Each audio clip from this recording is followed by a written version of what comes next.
সরকার প্রথম যে বিষয়টা নাগরিকে আছে চারটে বিষয়, একটা বিষয় আছে হচ্ছে তত্ত্বাবধায়ক সরকার পুনরায় আবার চালু করতে হবে যদি আবর্জিত হয়। 2 নম্বর আছে বিভিন্ন বিচার বিভাগ আছে, বিচার বিভাগের স্বাধীনতা, সরকার যা বলে সেভাবেই তারা শাসন করে। তো বা রায় সেটা বিচার বিভাগ স্বাধীন হবে। প্রশাসনিক সংস্কার হবে।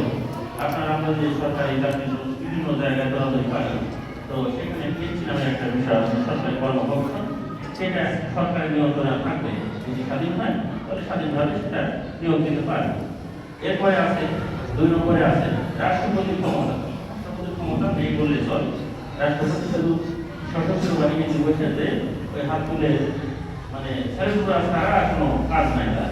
রাষ্ট্রপতি ভবনে শুধু সদস্যরা নিয়ে বসে থাকে, বিভিন্ন অনুষ্ঠানে নেতা নাম পাওয়া আছে। প্রধানমন্ত্রী সংখ্যা নেই এখানে, যেটা আছে যে এটা যদি আহ্বান দেন তাহলে আমাদের রাষ্ট্রপতি এবং প্রধানমন্ত্রীর মধ্যে ক্ষমতা একটা ভারসাম্য নিয়ে দরকার। রাষ্ট্রপতির কাছে বেশ কিছু ক্ষমতা চলে যাবে, প্রধানমন্ত্রী একা এই বিষয়টা নিয়ে ডিল করতে পারবে। একটা বিষয় আছে একজন দলীয় প্রধান 10 বছর অর্থাৎ 2 মেয়াদ, 5 বছর যে তোমাদের একজন প্রধানমন্ত্রী 2 মেয়াদের বেশি তারা নির্বাচনে অংশগ্রহণ করতে পারবে, কিন্তু হতে পারবে, কিন্তু প্রধানমন্ত্রী হতে পারবে। এটা যদি আপনারা মনে করেন যে হ্যাঁ ভালো, তাহলে হ্যাঁ ভোট দিতে হবে। আর যদি মনে করেন যে না ভোট দেবো, আমি এটা চাই না, না ভোট আছে, সুযোগ আছে।